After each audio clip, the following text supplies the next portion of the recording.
Take it away, Alexis. We are live. Hey, what's up, everybody? Welcome back to the Buck and 2MC show with your host, Alexis Hornbuckle, and host Maria M. Cornelius, who is working because after the game is, like she said, that's when she does the most work. Say what's up to the people, Maria. What's up to the people? And thank you. Big shout out to Orange Mountain Designs, our main sponsor for the show, and also for Volunteer Roadshow for allowing us to use their platform. Y'all make sure y'all go to orangemountaindesigns.com and show support to our good friend Terry Holder, but also just support our Lady Vols. You know, the more gear out, let's flash it, let's post it. Especially, we're gonna need some type of something to make us smile tonight after the loss that we suffered against Kentucky. Maria, your thoughts on that loss? That was an interesting game to watch. I mean, Tennessee second quarter couldn't do anything right, and I mean they're down. What were they down at? I mean they went down 15. 15, yeah. And then they opened that third quarter just guns blazing, just playing well, taking care of the ball, and then Kentucky just took over. Yep. They got that big three at the end, towards the end of the third quarter by Jasmine Massengill, former Lady Vol, great kid. You know, nobody begrudged her wanting to go to Kentucky, play with some of her friends from back home. She's a great kid. She's a streaky shooter, and she caught fire. And so, you know, hats off to Jasmine Massengill she stepped up big time. And I mean, I'll give Tennessee a shout out. They could have folded at halftime. They could have said, you know, we're without Renaya Davis. We're not doing well. But I mean, they answered back, but could not sustain it, obviously. Right. And honestly, I was proud to see the type of fight that we did bring to the court when we were down 15 and we overcame that. But it comes down to what we've talked about so many times, and that's closing out games. And yes, we're a man short, but I feel like that's been the story since the beginning, right? We've had injuries early and, of course, COVID happening, the pandemic. So, you know, you never know who's going to be on the court. You never know when it's your time to show why you're at the University of Tennessee and why you wear that Lady Vol uniform. So somehow, some way, we have to figure out a way to close out the game. The fight was good. Now let's finish it. Let's finish it. But like we were speaking about earlier before we went live, it definitely doesn't help when Kentucky just catches fire in the fourth quarter. Yeah, they went 10 of 20 from the arc. And I mean, and they hit 5 big ones, and Tennessee could not buy a basket. Literally, I mean, the perimeter players went 14 of 44 from the field.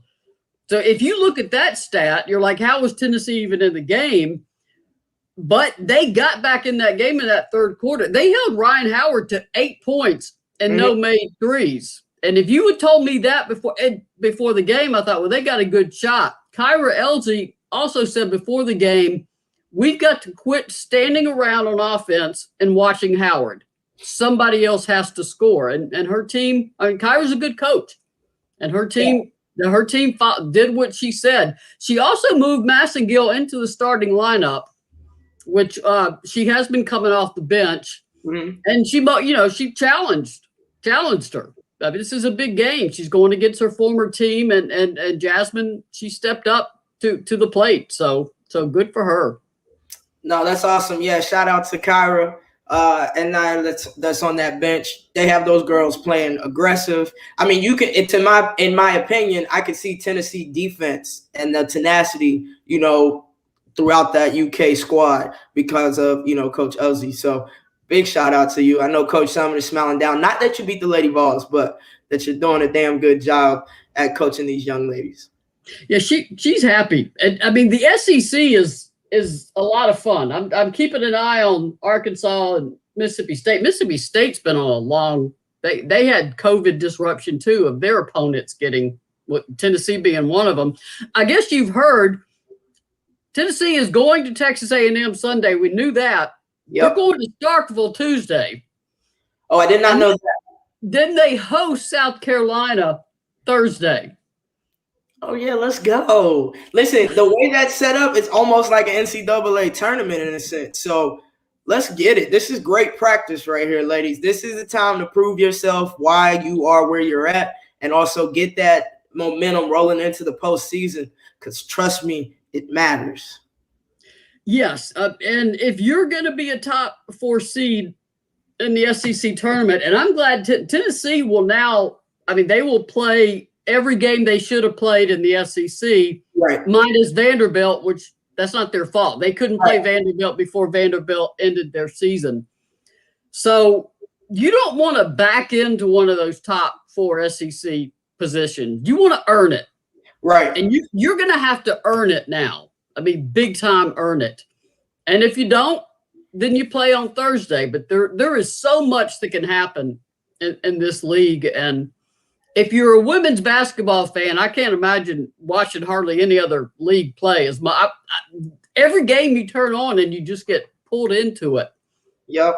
It's just a heck of a league. But credit to Kelly. She disappointed. She was proud of her team's fight in that third quarter, which she should be, because you're losing that bad on the road. You could just be, we're going to phone this in and get on that bus, take me back home. But she said she's proud of their fight, but they needed a little bit more poise, needed some better defense.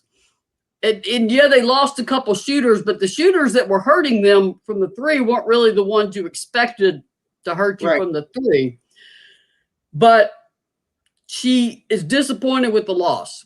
And credit to Kelly, she said, I don't ever excuse a loss. Yeah, well, without Renaya, but that's the game. That happens. You got to deal with it.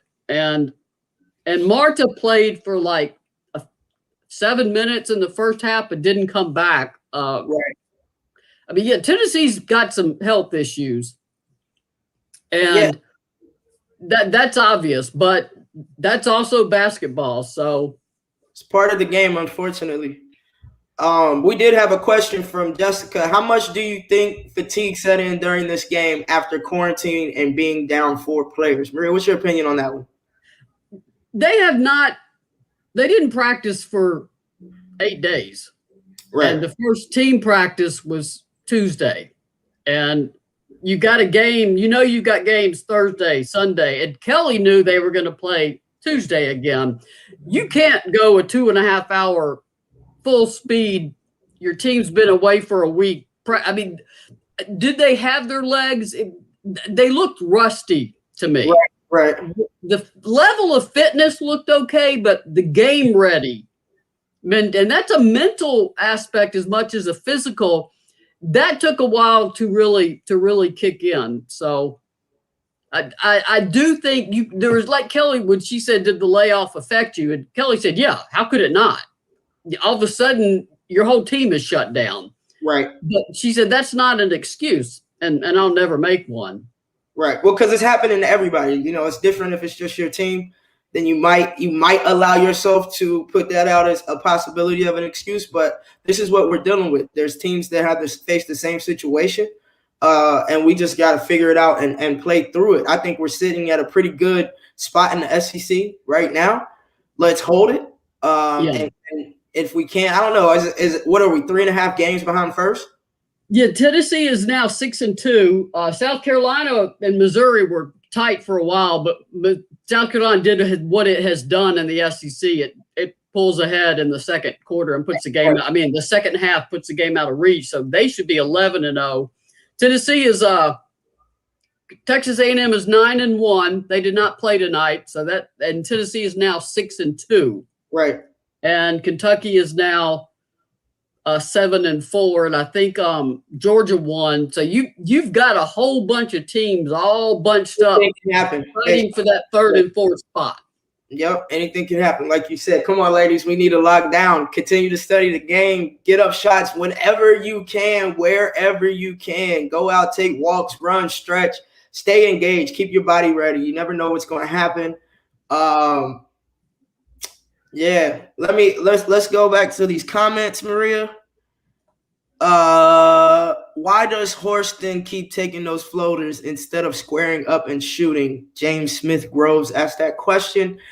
I think it's just a part of her game. It's natural to her. They're just not following the way they need to be. So I understand what you're saying, but to her and in any player's defense, when you're in the game and you're playing, you're going to go to the things that you're most comfortable with, the things you've been practicing the most. And she's shooting those floaters because that's what she practices. That's what she shoots. I'm sure there are plenty of times when, yeah, she could square up, come off two, power up, and have balance, but it's got to come. She's still relatively young. You got to give her time. Yeah, she's a sophomore. I see Robin Corby said Horston is not a clutch player, by the way. Honestly, I'm going to disagree.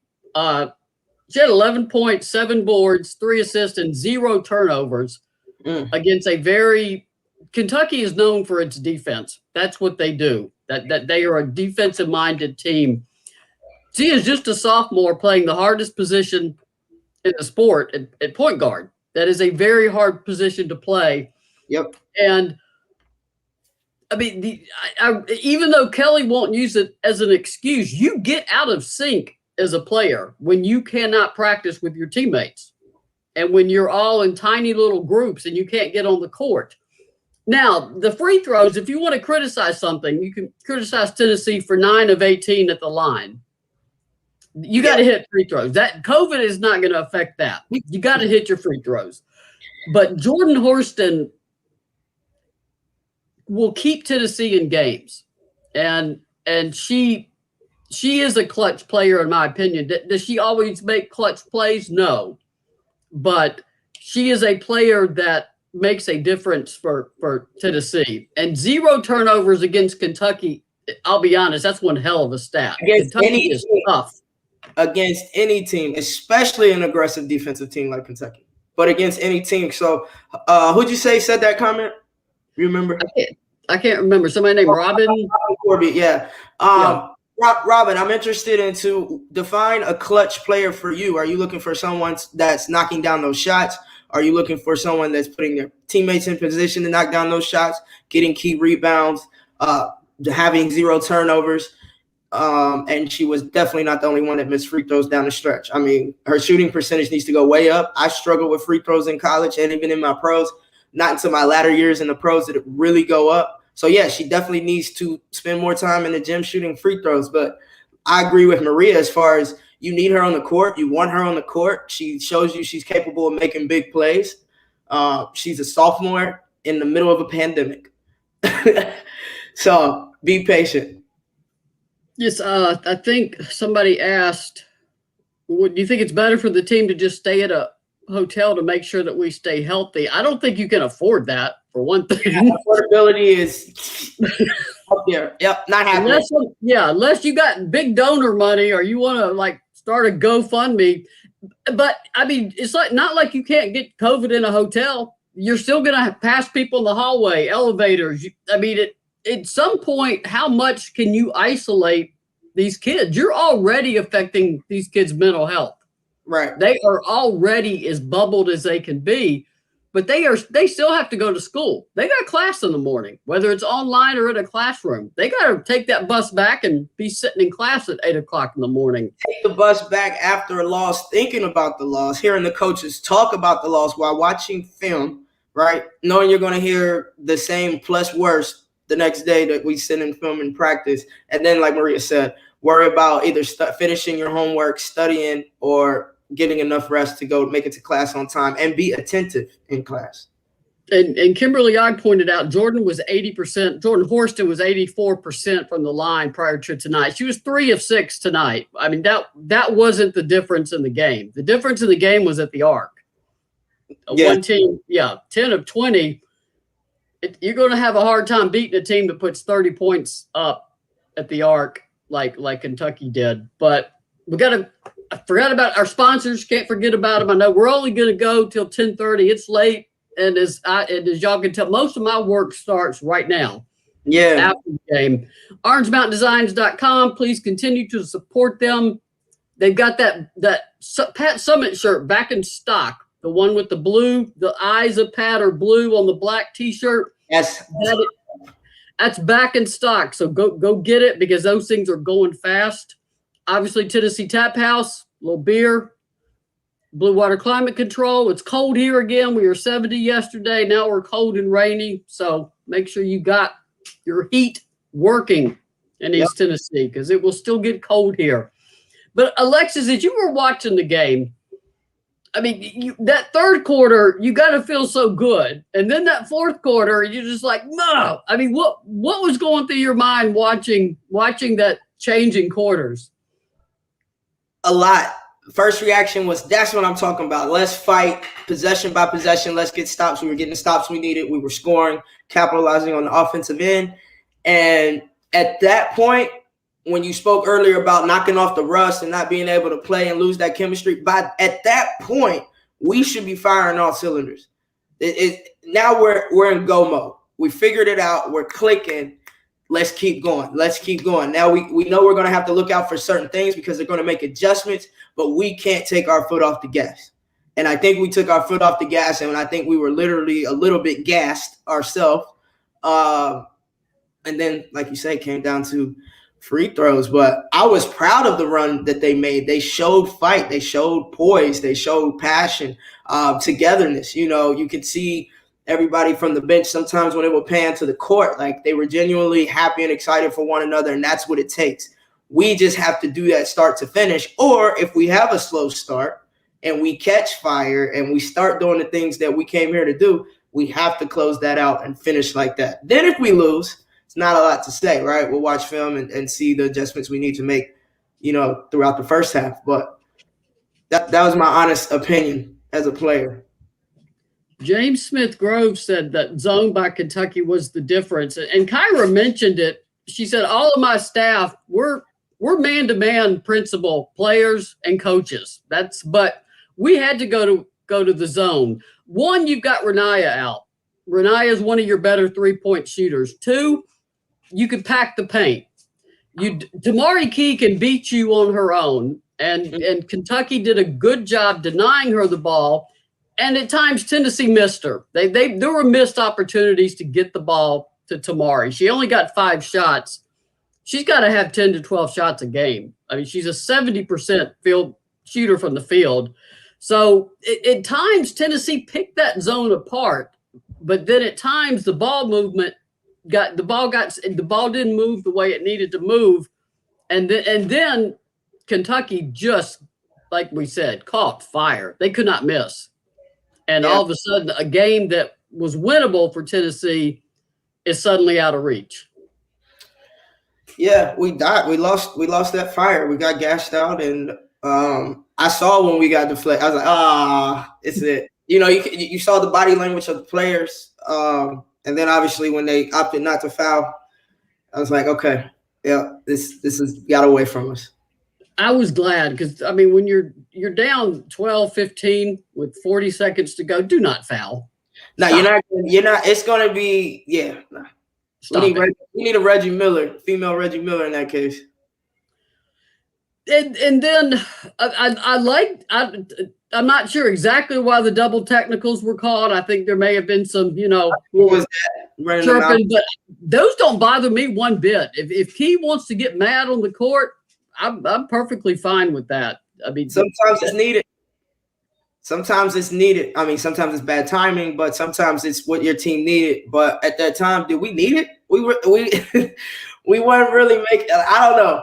I applaud her for standing up and fighting. You know me, Maria. I was a fighter, still am. So I'm gonna run my mouth too, Key. I get it. I'm right there with you. But how about we take that tech from them and shoot a free throw and get the ball back?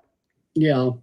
Robin Corby, we talked her off the ledge. She's back. Yes, true. My bad. Laugh out loud. I guess I just get excited about wanting them to win. That's why you're fans, and that's okay. You're passionate. I didn't mean no disrespect to Horston. I forgot about them not getting to practice. I do love this team and the Lady Vols. I get excited every time they play. Robin, that's because you're a Lady Vol fan. And when they lose, you hurt. And you're like, the natural inclination is, okay, I got to be mad at somebody. And that's okay. But I mean, Jordan Horston, I mean, she was not the issue in this game. None of the guards shot well. I mean, that was a team effort. It was a team effort at the line too. There was, I mean, everybody was struggling. So it's just one of those games where you wish you won it, it's over. Flush it. I mean, look at the film, but you got to get ready for Texas A&M on Sunday. So that's a big one. Yeah. Real random, real quick. Back-to-back plays, my favorite. Tamari King blocking 2 jump shots. Classic. I was watching that like, that's what I'm talking about. Don't let them get anything in here. I love it. King, listen, we need more of that. You can't foul out. We got to keep you on the floor and out of foul trouble, okay? That's a fact. And Lady Vol, guards, post pass, buddy passes, high lows, early feeds, get her touches. I can see the hunger starting to come up out of her. You got to feed that. You got to feed it. Feed that beast. And that's part of the getting out of sync. I mean, that's where those habits come in practice. And when you cannot practice as a team, the guards and the post players get out of sync. And I mean, it's like anything. You have to perfect your craft every single day. It is a craft. It's like playing an instrument. You don't just put that instrument down and pick it back up and you're right back to playing a beautiful, symphony that you played before. You're rusty and scratchy and you're missing notes. And it's the same principle. Will Renaya be back Sunday? Yes. COVID protocols, as I talked about on our show Wednesday, those COVID protocols with contact tracing, you could be out 5, 7, 10 days. Renaya is released now. She's back. She can do everything. But you got to also realize she's been isolated for 10 days. Now, so will she be 100%? No. I mean, she hasn't been able to do hardly anything. Yeah. So I would expect her back, but I would not expect her to just hit the ground running from where she was. And like you said, we're playing in a pandemic. We've never done this before at all. And it's only so much cardio that you can do non-impactively or on your own, but there's nothing like being in game shape. Only way to get in game shape is to play games or to practice, obviously, at game speed. So when you don't have that for over a week with these young ladies, I mean, that's hard to do as professional athletes. But you're talking about young women whose minds and bodies are still maturing. They're still maturing in the game. That's tough. You're used to having that repetition. You're used to being able to move a certain way, and then everything stops just like that. And you could have just been getting in a groove, right? You could have been working on things that were getting better. Then all of a sudden it stops, and you personally feel like you're back to square one. Now that's a mental battle that you're now facing on top of a physical one of coming back and just flowing into the situation like you didn't have 8 days off. So please, fans, I love y'all. I love y'all, Lady Vol fans, for life. I get just as frustrated. But for me, I always take a step back and look at it from a player perspective and where was my head, at that age. And Lord, I don't know what I would have done if I had to play in a pandemic. Jesus, I was wild too. My head, I don't know. I probably wouldn't have listened. I'd have had COVID. Yeah, I have not. I went to bed last night late, not feeling well, have not felt well all day today. And I'm like, oh my God, it's the Rona. I know it's the Rona. I don't have it. But you live in a state of, you can't even sneeze or feel bad without, oh God, it's the Rona. I've got it. And I have multiple friends that have it who have followed every protocol from wearing masks to being careful. They still got it. It is a terribly contagious, awful virus. Yeah, it's a virus at the end of the day. You can't stop the flu. You can't stop COVID. Okay, you just be smart, minimize your chances. All that. Yeah, that's all you can do. It's a roll of the dice. Adam said, I brutalize these names. Adam Macon. As a competitive person, I can't ever get too excited about a win when the opposing team is missing arguably their best player. I want to beat a team at their best. I think we win with RD, Renaya. The way Kentucky celebrated, they really wanted payback on us. Yes, they did. Tennessee embarrassed Kentucky in Knoxville. And if you don't bounce back from that game, you are not a competitor. I mean, Kyra wanted it. Her team wanted it. Also, Kentucky goes to 7-4 in the SEC. They're right in the hunt for one of those top 4 seeds. A loss would have put them at 6 and 5. You would have fallen below Georgia. And yeah, I mean, that was a big win for Kentucky. And the only thing Tennessee can do is bounce back. It's gotta keep control of what it's trying to do. Yep, you hit that right on the nail. Stay focused, ladies. Remember your why. Why am I grinding? Why am I still, giving all that I got during this pandemic so we can potentially win an SEC title? To be set up, to be ready to make a Final Four run in the NCAA tournament. That should be your only championships. That's your only focus. Championships, Final Fours, final games, Final Fours. James Smith Grove says, where do you see this team ceiling this year? Sweet 16, Elite 8, Final Four. I want to see some brackets first because postseason, it's all about matchups. Maria, go on ESPN. They had a little pre-bracket estimation thing going. We were in Region 2, if I'm not mistaken, as a number 5 seed. Let me see if I can find it again. Sorry, guys. Bear with me. I had it up earlier. We'll check my favorite thing, the net.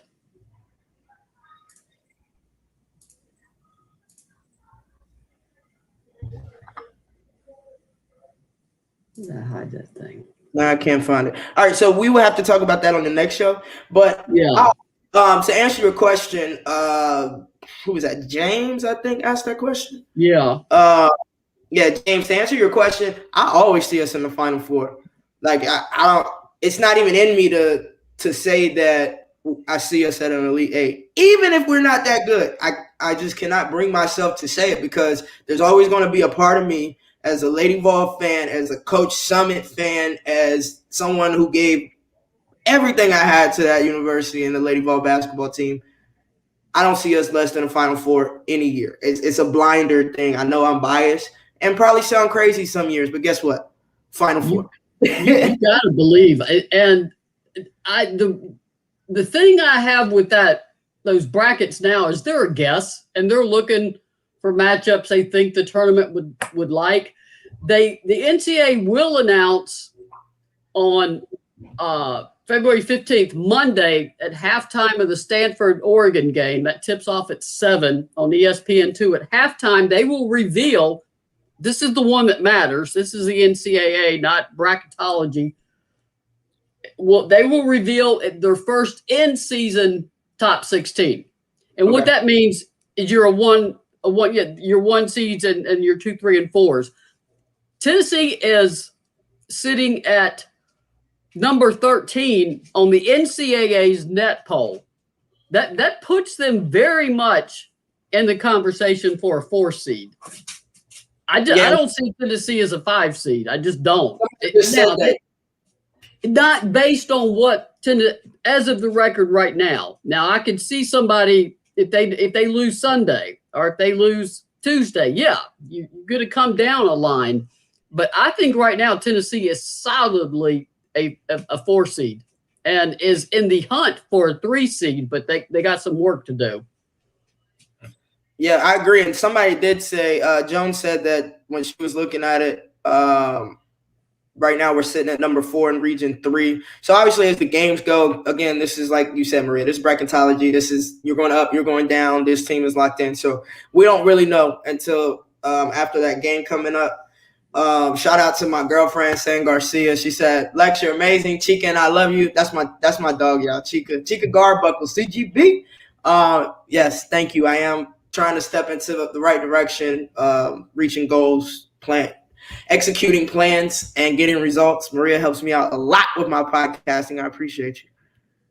Yeah, you guys have a great relationship because you support each other, and that's what it's all about. Whether you're teammates, whether you're a couple, whatever your relationships are, they should be supportive. If you're hanging out with people bringing you down, you got to get them out of your life. Not good for you. So, Not good for you. Yeah. Go ahead. I'm sorry. Somebody said that they had Tennessee and Louisville as a 1 seed. And somebody has them 4, somebody has them 5. bracketology is like AP and the coach's poll. It's fun to talk about. It means nothing until you get to the actual NCAA thinking. I will be very curious to see what the NCAA releases a Monday at halftime to see where they put Tennessee. Yeah. As we wrap it up, do you have anything else to share with the people, Maria? No, just Kelly. To her credit, did not offer any excuses. Was very honest in her post game, as she always is. Disappointed with the outcome. Saw some things she liked, and obviously saw some things they need to get better at. I mean, she could easily say, hey, we couldn't do anything for 10 days. We didn't have our second leading scorer and our, national player of the year. She didn't do those things. Right.